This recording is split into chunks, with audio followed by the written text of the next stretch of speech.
So I'd like to welcome our intermediate partners today to today's session. We're actually doing two sessions. We do a session first on email protection and security, and that'll be followed by a great session about contact center vertical success using our new contact center services. So we have a large number of people on the line today to help. My name is Craig Woods. I'm responsible for email plus product marketing, and I'm joined today by Alex Smith, who is our security guru. He's in charge of security for the business apps and related products within Intermedia. He'll be sharing a lot of details today about the security controls. We also have Randy Ide, who's a product manager for the same products. And I'm also joined by a couple of product specialists, Anthony Andrews, who you may or may not have yet met. He's the product specialist for SecureSync, which is one of the products that I'll be talking about for file sharing. And also Don Woodleaf, who's a product specialist for Email Plus, email exchange and related services, including email protection. So we have a large crew today. We want to try to cover a fair amount of material. We're going to take about 30 minutes for the session, and we've tried to allocate some time for Q&A. So if you have questions during the webinar, please enter them using the webinar interface. Up above, you should see a Enter Questions tab.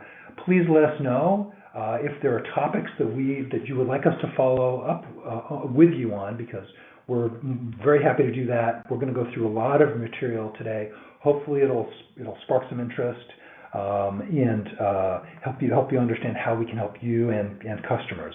We'll try to answer questions as we go along, but we'll definitely leave time at the end for the Q&A session, and then we'll segue into the contact center session, which is also extremely interesting. So we're encouraging everybody to stay for both sessions today.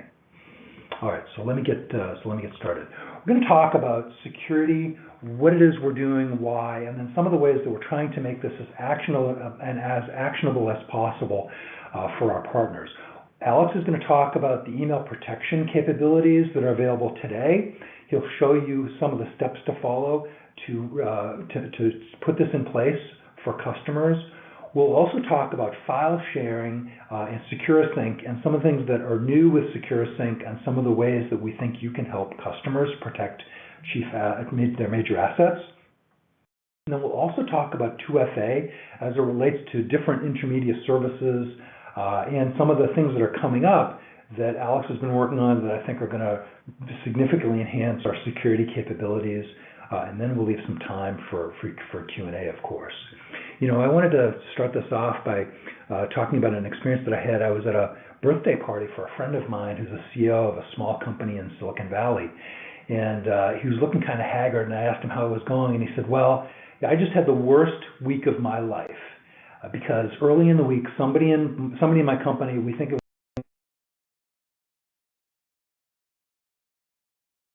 and the next thing we knew, nobody could get to any of their files or systems, and we had to shut it down and then call our provider.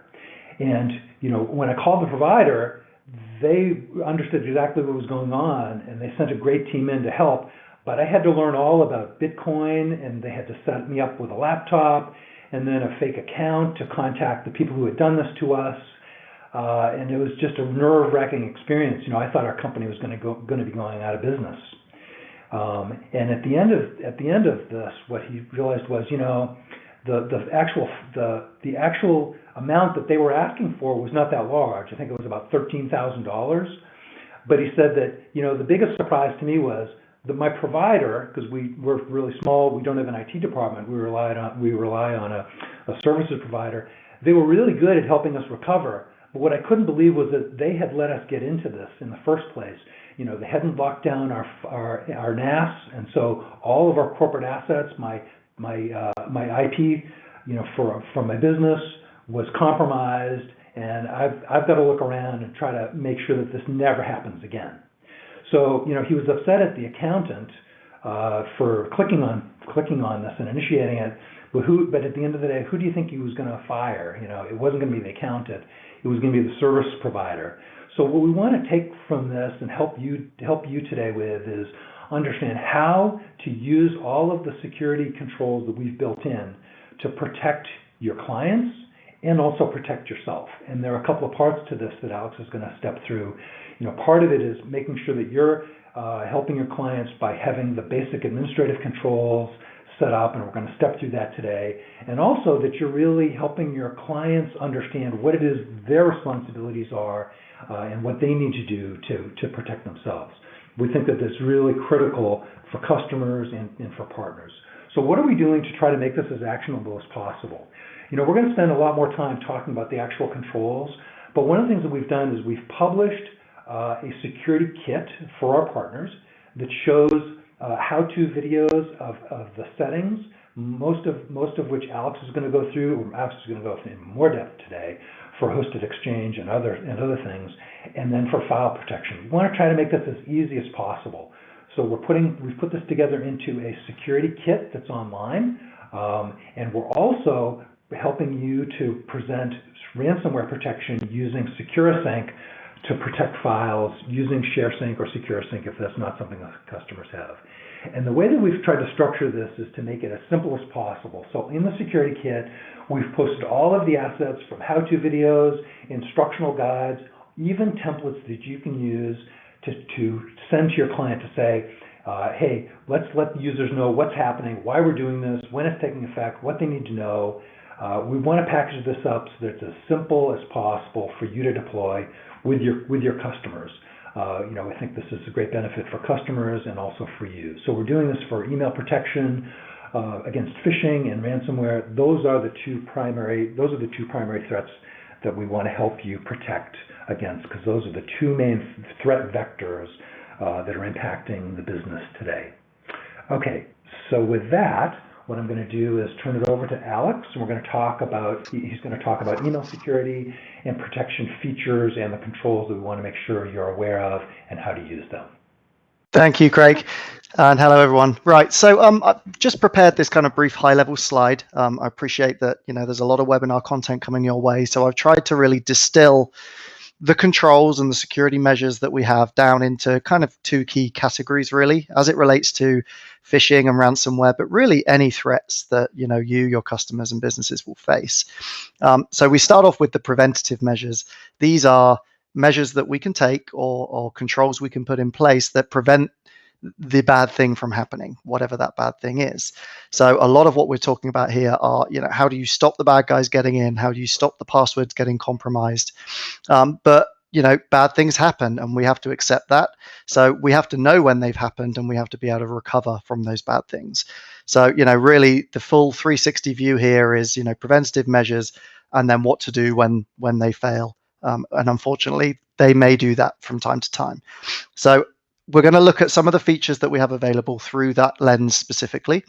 Some of the features are administrative controls that you're going to be able to apply that your users or the end users are not going to even be remotely aware of. But a lot of these are going to be user-facing as well. So I'll call those out as we go through them. But the key takeaway here is that, helping users protect themselves. So oftentimes some of these features are much more suitable, and they're much more effective when they're also coupled with some kind of user education. And Craig mentioned the toolkit that we have, that web page before, and there are some template emails there that you can use and tailor to send out to end users or send through your customers to send to their end users. But I'm going to jump into a demo here. It's going to be a bit more meaningful, I think, so bear with me while I just get this screen share going. Hey, Alex, while you're doing that, sorry to interrupt, but I should have mentioned, today's session is being recorded, and everybody who attends will receive access to that. So we'll be following up with everybody, and that'll include access to all of the recorded session that we're going through. Sorry, Alex. Excellent. No problem. Thank you, Craig. Okay, so I'm going to head on in here. I'm going to kind of zoomed in, so the interface might look a bit squiffy at times, but for the benefit of this webinar. Here we're in the email protection administration portal here. So mostly all of these settings, in fact, all of them are going to be inside the inbound policies section. And I'm just editing a default policy here.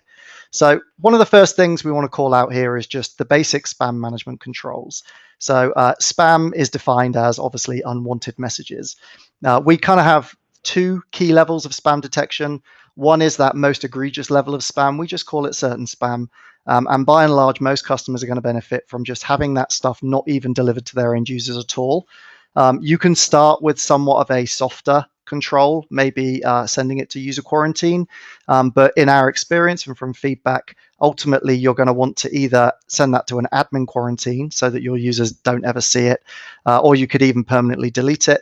But we don't tend to recommend that permanently deleted is ever used. Putting it to the admin quarantine is just as effective, and it means that you can go and get that back should there ever be a case of false positive. But false positives in the certain spam category are exceedingly low, so you're typically fine to go ahead and just route that away to admin quarantine. The probable spam is that kind of gray area stuff, so we would typically recommend you put that to the user quarantine. Again, false positives are low here, and we have a couple of different aggression controls or sensitivity levels here. Moderate is by and large the most appropriate for most customers. But one thing to kind of call out here is the marketing mail. Now, marketing mail, actually, the way we categorize it is not spam communications, but very often users think that it is spam. So by our definition, marketing mail are messages that actually is legitimate spam, if you could, call it such a thing. It's mailing lists that people have signed up to. Perhaps they don't even remember signing up to it many years before, that kind of stuff. It's safe to say, though, that those messages are not spam, but many customers prefer to take an action like tagging it with a subject tag like marketing. And then users can apply mailbox rules to filter that away to other folders. And what you tend to find just doing that alone will keep the inboxes much more clear. And the benefit there is that anything that does potentially come in, whether it's a phishing attack, it stands out a lot more because you don't have all those kind of legit marketing messages confusing or muddying the waters. So that's just some kind of general overarching advice. Go ahead. There's something there. Yeah, Alex, one question I think related to where you are right now from Brad. How do we actually determine that those are marketing emails? So we determine them so one of the engine vendors, providers that we use, they use a couple of techniques to determine what's a marketing email. The first is that there is a database basically of legit marketeers and bulk senders that basically register with a kind of central authority, and they are a lot of the platforms that you will see, and they adhere to all of the kind of unsubscribe rules, such as there's a thing called the can spam policy, and if these marketeers adhere to can spam, that basically means they are adhering to things like GDPR. They are always adding unsubscribe links into those emails, and by and large, that's how that engine detects those. So you can take some level of confidence that you are legitimately able to click those unsubscribe links, and that those unsubscribe links will be adhered to. There are a couple of other methods in there for bulk senders that haven't registered but are adhering to CAM spam policies. They will also potentially be tagged as marketing. But marketing messages are legitimate. They have first of all had to pass through all of the antivirus, anti-spam, all of the phishing checks. All of those have to have come back clear for it to then get tagged as marketing. So, to all intents and purposes, it's a legitimate communication, but it's then, a bulk communication of the legitimate category, if that makes sense. Okay, so just to move on, I want to call out some of the key protections, though, that you can put in place to specifically protect against phishing and ransomware threats. It's fair to say, though, that by and large, when it comes to malware, so attachment-borne malware and obvious threats, email protection will automatically filter those out. So we take an automatic kind of aggressive policy when it comes to the most common and the most known zero false positive kind of threats. We just clear those out for you. So they automatically get filtered to the admin quarantine, and we don't actually provide, ways of bypassing that. So that's the first thing to kind of, if we're unsure, then we'll tend to categorize it as certain spam. But if it's categorized as a virus, as we determine it, that stuff will always get sent to the admin quarantine. But oftentimes there are threats these days that are not attachment borne. By and large, it's threats in emails, it's link-based threats, or even just threats that don't have links in, which I'll come into in a moment. But the first thing that we fully recommend that all customers enable are our URL protection controls. So the URL protection controls provide a time of click protection. So where a URL exists in an email, we will always scan those URLs at the time of delivery. So as emails are delivered and pass through our spam filters, we are going to be checking all of those links at the time of delivery. However, some of the kind of more cunning campaigns or spam campaigns or malware campaigns, they'll actually not have, they'll purposely put URLs in emails that don't have poor reputation, or they'll hijack a domain that does have a good reputation, and then they'll wait for all of their emails to be delivered at 3 in the morning, and then they'll turn on the malicious links at like 8 in the morning when they know people start reading their emails. So in order to protect against those threats, we have time of click protection, and that's what URL protection, these controls are all about. So basically, when a user clicks a link in an email, we will immediately perform another check, so the time of click element there, on that URL's reputation. If everything's good, the user just sees the page as normal. We added a feature early last year, though, called live scanning. Now, live scanning is in addition. So that's here, this checkbox here, enable live scanning. What that does is, as well as checking the reputation of the URL and the reputation of the domain against various URL threat feeds that we license, it will also go out and perform a live scan. So that's a dynamic scan of the URL prior to the user visiting that URL. Obviously, this takes some time. It can take between half a second and 3 seconds on average. So we display a screen, a spinner, an animation for the user to tell them we're scanning the page, and then we'll basically give them a placeholder telling them whether or not we deemed that as legitimate, safe to continue or not. So there is that slight user impact hit when they click a link in an email. They're going to have to wait a couple of seconds. However, the feedback we've received is that, for the benefit it provides, that small kind of delay of 2 or 3 seconds is well worth it for the benefit. So we fully kind of recommend that you also enable live scanning. Now, should you have any URLs that are absolutely safe, you can put them in the safe URLs list here. So if there are services or anything that your users or the users are going to receive URLs from, maybe they're even internal URLs, for example, you drop those into the Save URLs list and they will not be scanned for any time of click.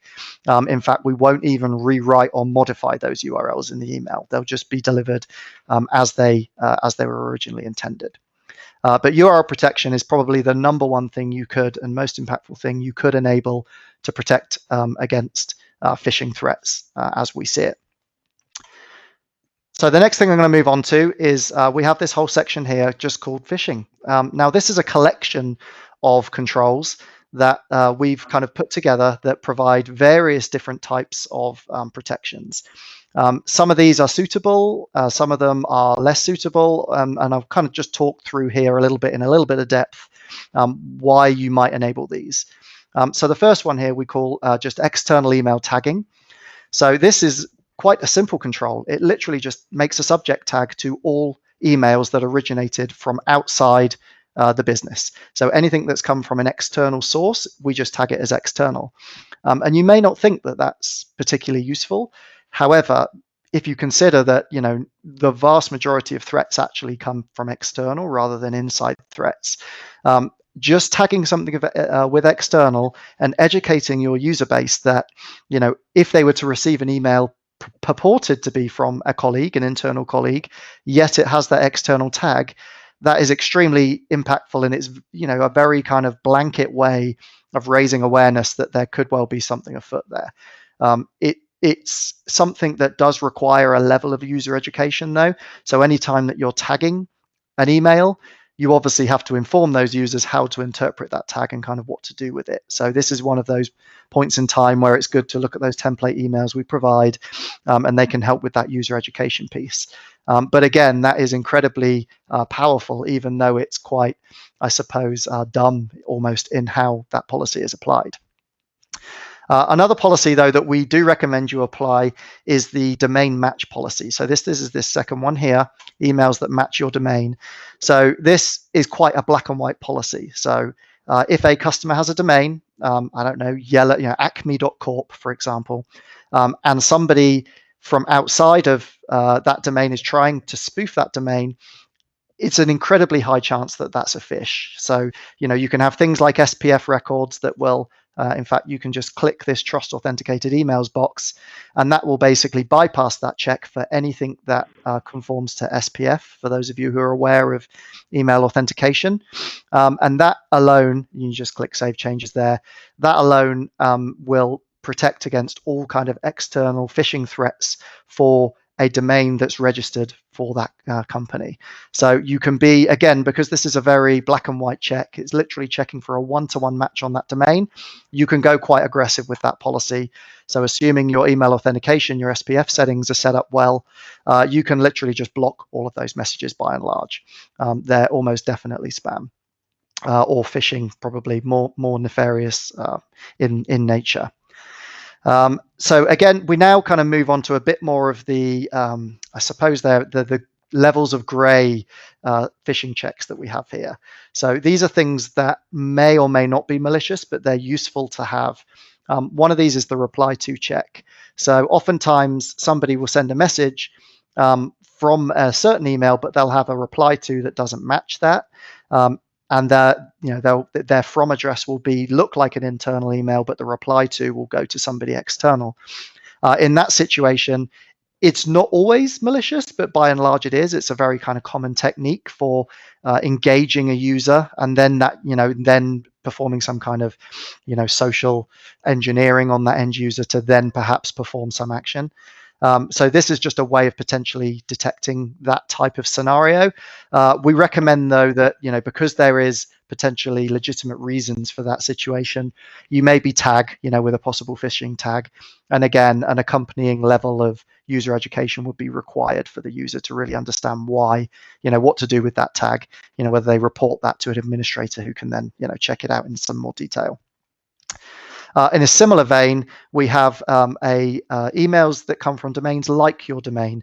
So in a more sophisticated attack, a hacker might legitimately register a nearby domain or a cousin domain, as it's otherwise known, to your domain. So Acme Corp, somebody register Acme with 2 E's, for example.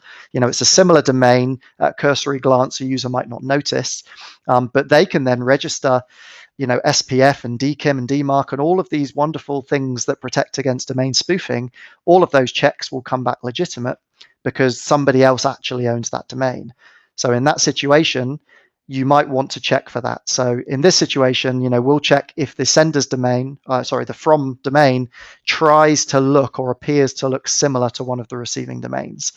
And again, here we have a sensitivity level, and that really kind of just adjusts the algorithm, how many characters of similarity between the domains. So a more aggressive domain would be, a more aggressive policy would say, something has to, anything that looks, broadly similar would be caught in that, whereas a more relaxed one would require a domain to look very similar to your domain before it got caught up in this policy. So again, you have all the same options here with tagging, quarantining. One thing that we kind of recommend with any of these policies, if you're unsure when you enable them, if you first of all tag, this is a very kind of soft approach. You can then go through all of your email reports through the email tracking that we provide and take a look, see how effective it is. Is it picking things up that it shouldn't? Adjust any policies, fix any SPF issues, things like that. And then you can kind of turn up, start quarantining to the user quarantine and ultimately maybe even blocking by routing to the admin quarantine. And then here we have another one here, suspicious content. Again, this looks for content that contains, this is like a heuristic rule. It looks for, there's deep learning algorithms that basically scan the email here looking for things that within the body of the email that could indicate a phishing or suspicious content. So this isn't looking at links in emails, it's kind of looking for wording or text that's perhaps encouraging somebody to perform something that they wouldn't normally do. So this can catch some of those threats whereby there's no phishing links, like business email compromise attacks, executive phishing attacks, that type of thing. So here is a good way of potentially doing that. There can be false positive again, because this is shades of gray, as I said before. So again, a looser kind of policy is probably best to start with before ramping that up. I do know, though, many of our customers have actually ramped this up to a very aggressive level, and with excellent results. So we do feel that you should be able to ultimately get there.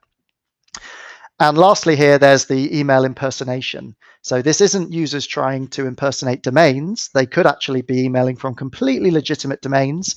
They could even be using a Gmail address, which again would pass all of those email authentication checks that you might have in place. But the actual display name for that email, that sender, could potentially match somebody within your organization. So here we have a way of, you can use wildcards. I've set up a couple here. You can basically potentially flag when somebody is trying to impersonate perhaps a member of an executive team, some of your high value individuals, people in finance, typically CEOs, CFOs, things like that. These policies, again, will match on the display name of the sender. So not the actual address itself, but the display name portion. We can apply actions there. So in summary, all of these things, kind of when taken individually, don't necessarily on their own kind of make you fully secure in any way. But it, with any good security defense in-depth strategy, you can layer these things up to get to a pretty good place. So, we encourage you to enable these controls, as I said before, and perhaps start with a softer approach and then ramp up as you go. But layered up, they can be incredibly impactful to keeping users safe. And then lastly, I'll just mention one here around the SPF check. So by default here, the SPF, you can apply enforced SPF rules. So this will check for the email authenticated status of all inbound emails. And we have a couple of levels here. It's a little bit technical. However, we do recommend that any emails that fail the SPF check, that's a hard fail, you can take a quite aggressive policy on that. So probably move those to an admin quarantine. The person who owns the domain, is basically giving you permission almost to not route those to end users in this case. However, with soft fails, you might want to just go with user quarantine. Something similar to that is a good policy to start with. So there's a lot to talk about there. As Craig's already said, if you want to have follow-up emails, if you want to talk to any of our sales engineers about this stuff, or even myself, we can go through it and how it could apply to your customers and your end users. A huge number of controls there, though. Literally all of these are available now. They've been available for some time. We encourage that you use them. So that's basically it. I mean, we're going to pop back to the slide deck now, Craig, if we can just set that up, and we'll move on to a couple of other items.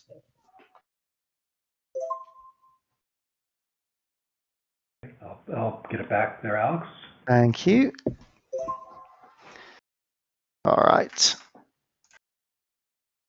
Okay, so you just bear with me 1 second. Okay. Thank you. So one thing I wanted to call out, this is something that hasn't previously been available, but we are making available this month, is that email protection will be available for Office 365.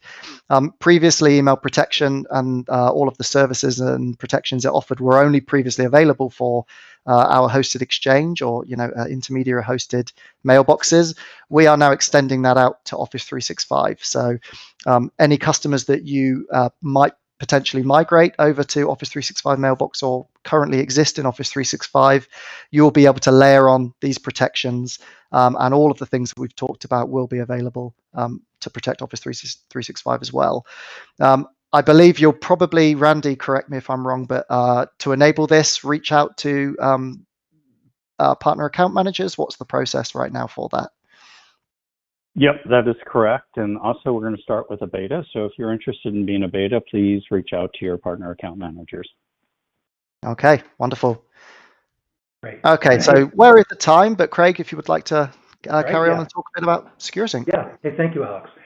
So thanks, Alex. That was a great overview of email protection. And just to be clear, what we're talking about for Office 365 is providing these capabilities, which many of our partners are familiar with and view as much easier to use and more robust for the way that we've organized them than alternatives. We want to make that available to Intermedia customers or to your customers that are using Office 365 provided through Intermedia. So Alex has done a great job of presenting the preventative measures that are available. One of the things that we've also done, though, is recognize that, despite all of this, you need to have a recovery strategy for the assets that are going to be the target for a lot of these attacks.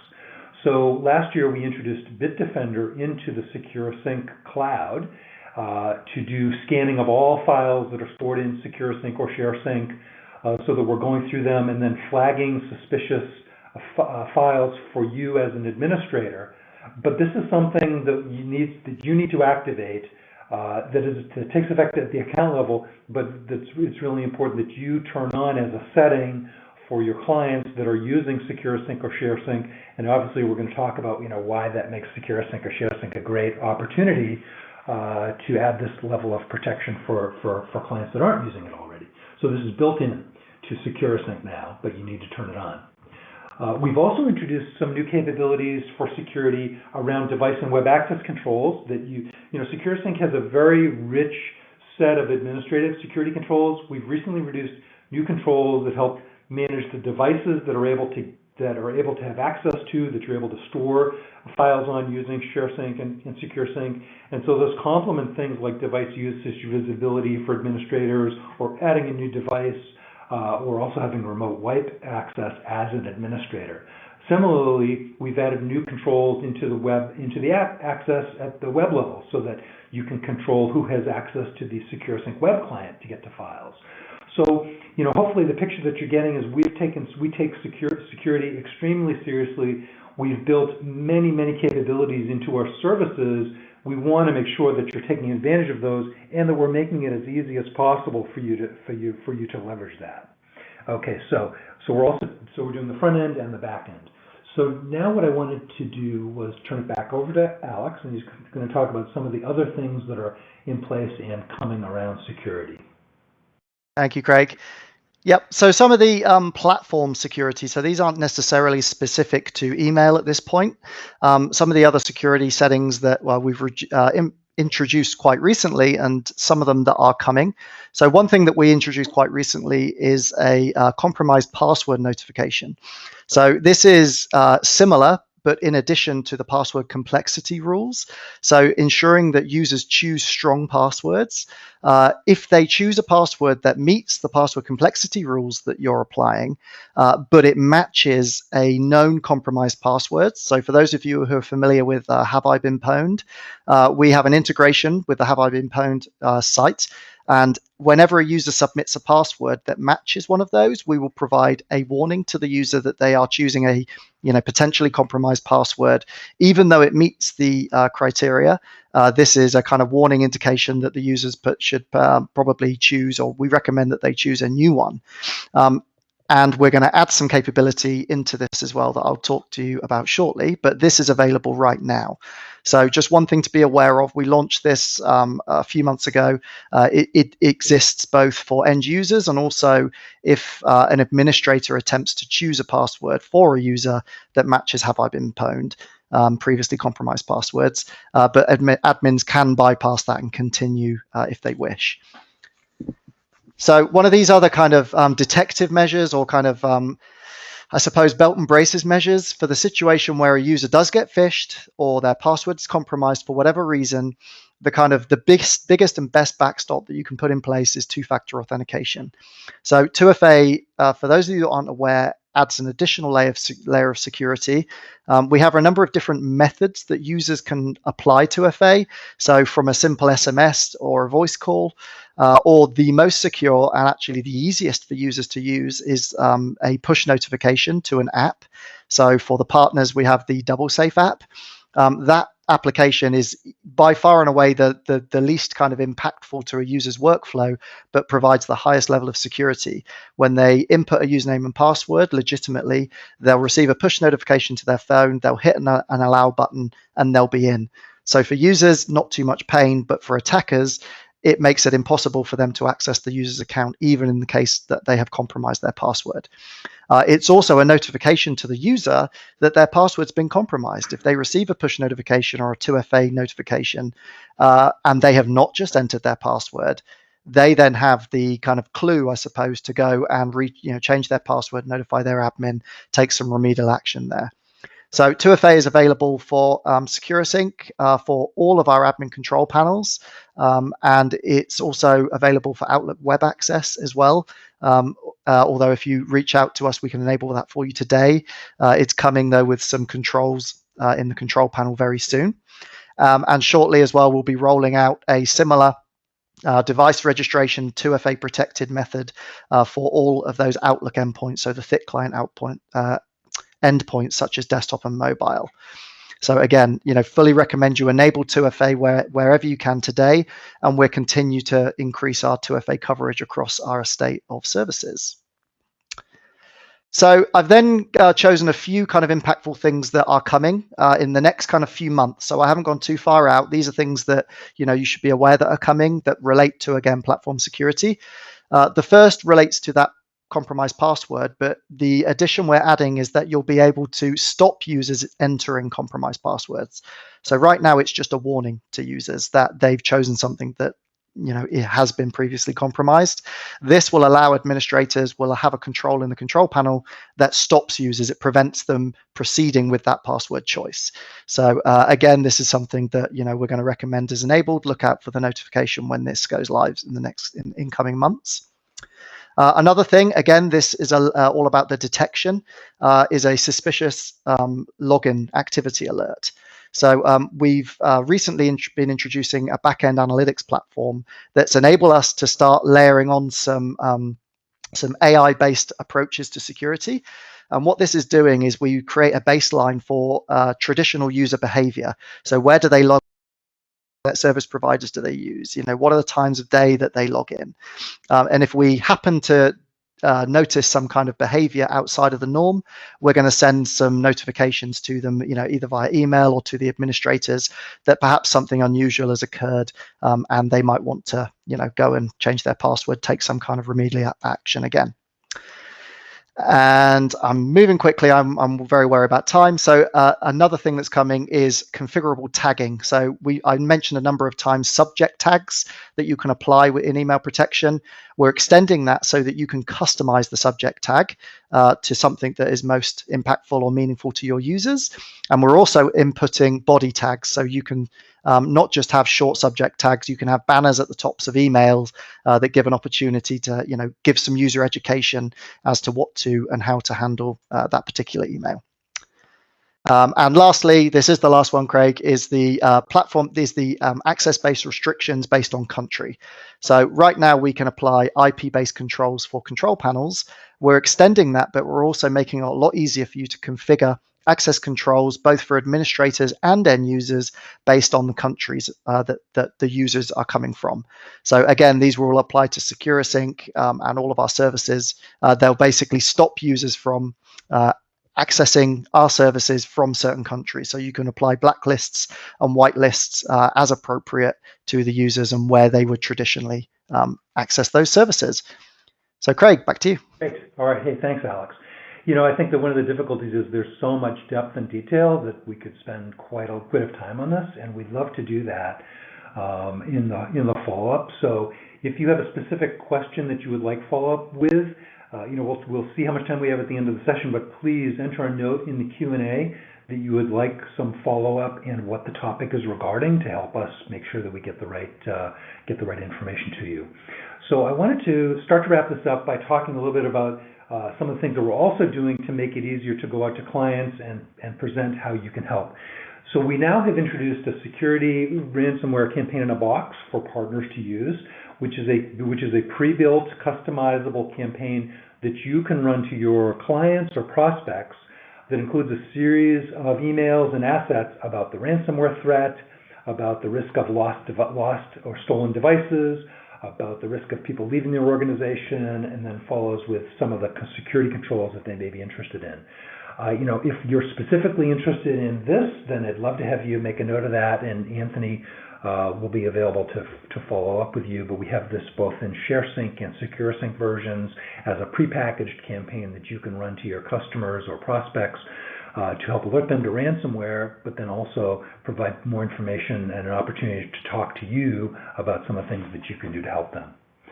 Okay, so with that, let me segue into the Q&A. And again, we'll use the time that we've got, but we will definitely follow up with everybody who has that has questions. I think we've answered some of them as we've gone along.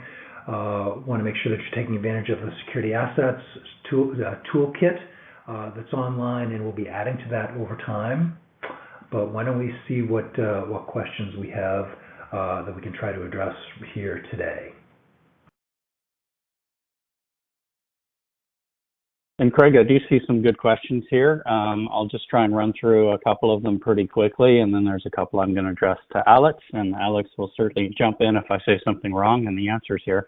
We got a question from David about time of click scanning for email, and I'm going to paraphrase here. Is this only apply to online connections or OA?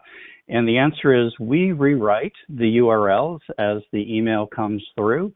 And because of that, when you click on the URL, it's going through our scanner. And that would happen if you're using Outlook or OA. And of course, you do need to be online at the time because you won't be able to get to the click if you're not online. Hopefully that answers your question, David. Brad had a quick question which came in, I think, before Alex covered it, about those matching domains, catch domains that have similar character replacements like an O versus a 0, and that we certainly do, and you've got multiple levels that you can apply for an aggressive check or relapse check. And Brad, I believe that question came in before. I think you asked that just before Alex covered it, so if you've got a follow-up, please let us know. Question from Alan, and I believe this is a question. Can I move my junk or move mail to junk email folder versus move it to the user quarantine? And I'll ask Alex that question. Yeah, so the way we apply the junk email option and the user quarantine, it's a high-level configuration option right now that applies to all users. So in my demo, you saw user quarantine. If you have the junk email folder option set at the high level, that option will be replaced. So wherever there's a user quarantine, you would have seen junk email instead. So those two things are mutually exclusive, but you can apply the policies depending on whatever that high level setting is. Yes. And another question from Brad, when is 2FA coming for user services control panel? I think the answer is it's already there. Few other questions I see coming in from David, and I'll address this one to Alex. What 2FA options are going to be available? There are a lot of authenticators out there, and everyone seems to require a different one. All right, that's a great question. So for the situation that people don't have a smartphone or don't wish to have a smartphone, we obviously have the SMS option or even a voice call option where they'll receive a phone call and they'll hear their OTP, their one-time password, over a voice call. For those push notifications, we only support the apps that right now that we actually have. So they would need to use the Double Safe app for our partner estate. So when they go to enroll with 2FA, they will be provided links of, if they choose the push notification option, there'll be a link to the Play Store or the Apple App Store to download that application. We do and are toying with the idea of having the Google Authenticator OTP generator, making that available as well.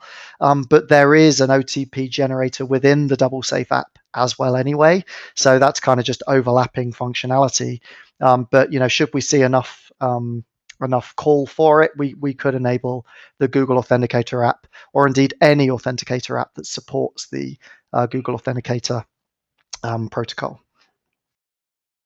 Hey, Randy, so maybe one more question, and then we'll follow up with folks. Yes, absolutely. And I do want to acknowledge, Dan, you've got a question, which we'll follow up with you directly afterwards. And Joe, I see you've got one as well, but our last question is going to be from Alan. I'm assuming SPF soft fail is more common than hard fail. What are your suggestions?